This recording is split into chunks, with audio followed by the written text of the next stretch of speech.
চলো friends, welcome back to my channel. তখন কোটা factory season 3 নিয়ে কথা বলবো, যেটা নেটফ্লিক্সে রিলিজ করে গেছে। তো কেমন লাগলো সিরিজটা? তো সিজন 1 যখন আমি দেখেছিলাম কোটা ফ্যাক্টরি, তখন এটা দুর্দান্ত আউটস্ট্যান্ডিং লেগেছিল আমার। এবং সিজন 2টা আমার ঠিকঠাক লেগেছিল, ডেফিনেটলি সিজন 1 লেভেলের হয়নি। এবার সিজন 3 কেমন লাগলো আমি যদি বলি, সিজন 3 খুব ভালো হয়েছে। কিন্তু হ্যাঁ, ডেফিনেটলি সিজন 1 যে বার সেট করে দিয়ে সেটার মতো তো কখনোই হতে পারবে না। বাট সিজন 2 থেকে অন্তত যথেষ্ট ভালো হয়েছে, কারণ সিজন 1-এর অনেক ছাপ আমি দেখতে পেয়েছি। এবং এখানে নতুন একটা জিনিস অ্যাড করা হয়েছে, যেটা এই সিরিজের ইউএসপি, যেটা খুব কানেক্ট করে, যেটা খুব ভালো লাগে দেখতে। অনেক জিনিস আছে খুব কানেক্ট করে, যেটা টিভিএফের বৈশিষ্ট্য ডেফিনেটলি। তো ফার্স্টেই যেখান থেকে গল্পটা শেষ হয় সিজন 2-তে, সিজন 3-তে সেখান থেকেই গল্পটা শুরু হয়।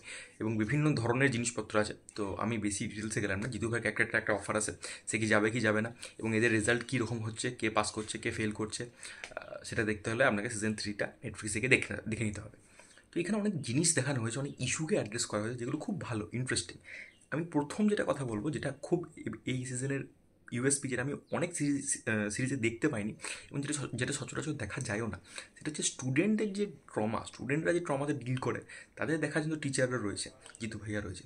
কিন্তু জিতু ভাইয়া যে ক্যারেক্টারটা, জিতু ভাইয়ার ক্যারেক্টারের এবার একটা পার্সোনাল ট্রমা দেখিয়েছে, জিতু ভাইয়ার ক্যারেক্টার একটা কনফ্লিক্ট দেখিয়েছে, জিতু ভাইয়ার একটা সমস্যার সম্মুখীন হয়, সে কীভাবে এখানে ডিল করছে।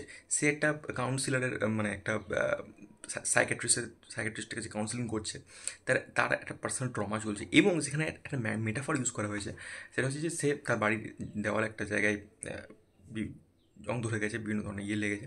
তো সেটাকে সে বারবার কভার দেওয়ার চেষ্টা করছে, কিন্তু তার মনে যে দাগটা থেকে যায়, সেটা কিন্তু সেটাও সে কভার দেওয়ার চেষ্টা করছে, কিন্তু সে দিতে পারছে না। এবং সে জিতু ভাইয়া হয়ে যেভাবে অ্যাটাচ স্টুডেন্টদের সাথে, সে ডিট্যাচ হতে চাইছে। ডিটেচ ডিটেচ হতে তাকে বলা হচ্ছে, কিন্তু তাহলে সে জিতু স্যার হয়ে যাচ্ছে।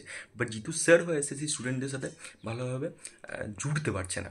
তো সেই যে ডিলেমাটা, সেই যে কনফ্লিক্টটা, সেটা দুর্দান্তভাবে দেখিয়েছে। এবং এখানে আরেকটা জিনিস দেখিয়েছে, সেটা হচ্ছে যে আহ, একটা সে এমার্স যে তাদের যে সংস্থাটা, সেটা সে চালাচ্ছে, কোচিংটা চালাচ্ছে। এবার সেই কোচিং চালানোর জিতু ভাইয়ের একটা আদর্শ রয়েছে, সেটা হচ্ছে সে ভালো স্টুডেন্টদেরকে তো সময় দিচ্ছে, কিন্তু খারাপ স্টুডেন্টদেরকেও কিন্তু ফোকাস দিতে পারে সেম টাইম, তবে তো তারা গ্রো করবে।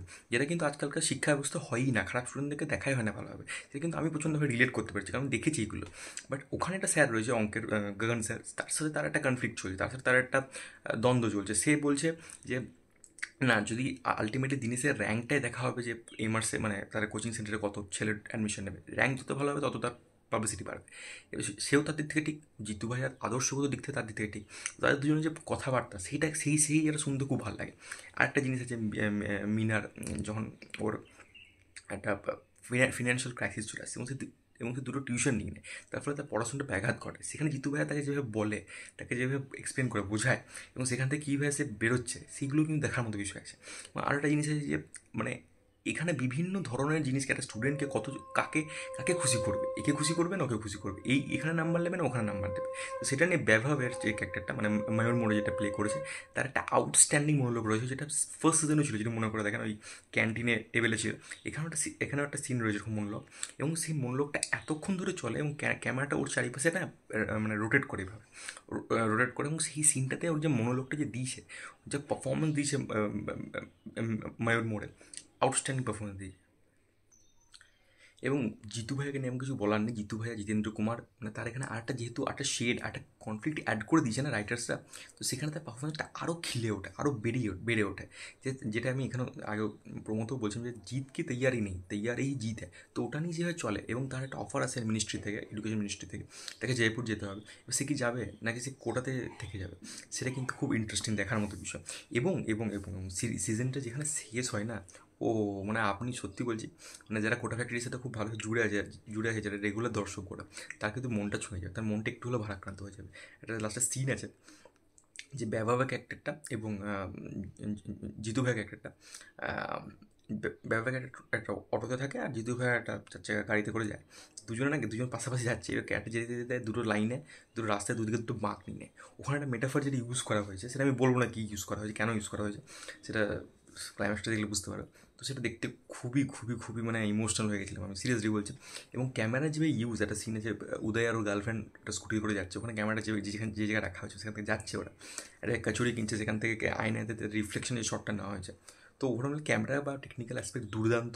এবং এখানে রাইটিংয়ের যে জিনিসটা নতুন অ্যাড করেছে, যে কোটা একটা ফ্যাক্টরি হয়ে গেছে, এবং সেখানে মাস প্রোডাকশন বেশি হচ্ছে, সবাই মেকানিক্যাল হয়ে গেছে, কেউ আর সেইভাবে ভালো কোয়ালিটি স্টুডেন্ট বেরোচ্ছে না। সেটাকে বোঝানোর জন্য এখানে কী করা হচ্ছে, প্রত্যেকটা স্টুডেন্ট একই লাইন দাঁড়িয়ে আছে, একই লাইনে বসে আছে, তারা প্রত্যেকে বইয়ের পাতা উল্টাচ্ছে, তো একসাথে পাতা উল্টাচ্ছে। এখান থেকে প্রমাণিত হচ্ছে যে তারা প্রত্যেকে মেকানিক্যাল হয়ে গেছে, তারা কিন্তু আর হিউম্যান নেই, তারা সেই ফ্যাক্টরিটি অন্তর্গত, তারা সেই ফ্যাক্টরি লেবার হয়ে গেছে। তো সেটা বোঝানোর জন্য টিভিএফ যেভাবে মেটাফরগুলো ইউজ করেছে সেগুলো আউটস্ট্যান্ডিং, খুবই ভালো লেগেছে আমার। সিজনটা খুব ভালো লেগেছে। এটা আমার কোটা ফ্যাক্টরি থেকে যে ভয়টা ছিল সেটা আমার নেই। কোটা ফ্যাক্টরি সিজন 3 দুর্দান্ত হয়েছে, ভালো হয়েছে, খুবই ভালো হয়েছে। বিভিন্ন জায়গায় সিরিজটাকে যে এক্সপ্লোর করা হয়েছে না, সেটা খুবই ভালো হয়েছে। একটা উদয়ের সঙ্গে একটা জিনিস হয়ে যায়, সেখানে তার মায়ের যে চিন্তা, যে কার ভরসায় আমি কোটাতে তাকে নিয়ে রাখবো। তো সেখানে জিতু ভাইয়ের সাথে কনফ্লিক্ট আছে। পূজার যে ক্যারেক্টারটা, মানে যেটা তিলোত্তমা সোম প্লে করছে, সে তার এবারে ইয়ে আছে, সে কেমিস্ট্রি পড়ে ওখানে, তার এবার একটা ডিলেমা চলছে, তাকে কি দেখানো হচ্ছে, সে ওটা বলছে যে কোটার ফ্যাক্টরি হয়ে গেছে, তার মাধ্যমে, তার ক্যারেক্টারের মাধ্যমে এটা বোঝানো হচ্ছে। এবং সে কোটাতে থাকতে চাইছে না, সে জয়পুরে চলে যেতে চাইছে, কারণ কোটাতে একটা, কোটা আগের মতো কোটা নেই, কোটা একটা মেকানিক্যাল শহরের মতো হয়ে গেছে। তো সেখান থেকে তার ক্যারেক্টারের মাধ্যমে এটা দেখানো হচ্ছে। তো ওভারঅল মিলে সিরিজটা অনেক কিছু জিনিসকে অ্যাড্রেস করেছে, এটা খুব ভালো লেগেছে। আমার পার্সোনালি খুব একটা নেগেটিভ কিছু লাগেনি সিরিজটার মধ্যে, কারণ আমার সিরিজটা পারফরমেন্সও ভালো লেগেছে, সব কিছুই ভালো লেগেছে।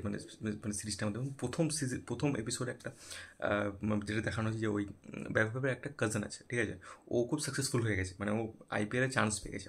এবার ওইখান থেকে একটা যে ভিতরকার জেলাসি, যে সবাই ওকেই পাত্তা দিচ্ছে, ওর বন্ধুরা ওকে পাত্তা দিচ্ছে, ওকে পাত্তা দিচ্ছে না। এটা কিন্তু আমাদের মধ্যে হয় দেখেছি আমি, মানে যতই ভালো সম্পর্ক, ও একটু যদি পাত্তা পেয়ে যায়, নিয়ে যদি পাত্তা না পায়, তো একটা আমাদের মধ্যে একটা ইনফিরিয়রিটি কমপ্লেক্সে ভুগি আমরা। তো বিভিন্ন জিনিসকে ইস্যু করা হয়েছে, যে নিজের গার্লফ্রেন্ডকে যখন ও বোঝাচ্ছে একটা জিনিস ব্যবহার, তখন ও কী করছে, মানে বলছে এই তো খুব ইজি, এটা পারলে না, তুমি এ পারলে না, সে তো জেনে বুঝে করছে না, তার কাছে ইজি বলে সে করছে, যেটা আমরাও করি। আমাদেরকে যদি ইজি লাগে, আমরা ওকে বোঝাতে লাগে, ভাই এটা তো পারলি না, এটা খুব সহজ ছিল। কিন্তু তার মনে যে কিছু করছে, সে ভাবছে ভাই আমি পারলাম না, আমাকে ছোটো করে দেখাচ্ছে। তো সেটা কিন্তু ওই জিনিসটা ইস্যু করা হয়েছে। খুব ছোটো ছোটো ছোটো ছোটো জিনিস কিন্তু টিভি ইস্যু করে, যেগুলো খুব রিলেটেড বলে, খুবই রিলেটেড, মানে আমরা সচরাচর দেখতে পাই খুব। তো সেটা যাতে মনে হচ্ছে যে যে ব্যবহার তাকে ডমিনেট করছে, কিন্তু সেটা কিন্তু নয়। এবং অনেক জিনিস অ্যাড্রেস করেছে, যেটা আমার খুব ভালো লেগেছে, এবং বিভিন্ন মেটাফোরের মাধ্যমে সেই জিনিসগুলো প্রকাশ করানো হয়েছে। এটাই হচ্ছে ওভারঅল সিজনটা আমার দুর্দান্ত লেগেছে আমার, মানে খুবই ভালো লেগেছে। এবং আমি ডেফিনেটলি মাস্ট ওয়াচ রেকমেন্ড করবো। তোমাদের যদি কেউ দেখে থাকো নেটফ্লিক্স সিরিজটা, ডেফিনেটলি তোমরা জানাতে পারো কমেন্টে যে তোমাদের কেমন লেগেছে। আর চ্যানেলটা যদি ভালো লেগে থাকে, চ্যানেলটাকে প্লিজ সাবস্ক্রাইব করে দিও। Take care, good by.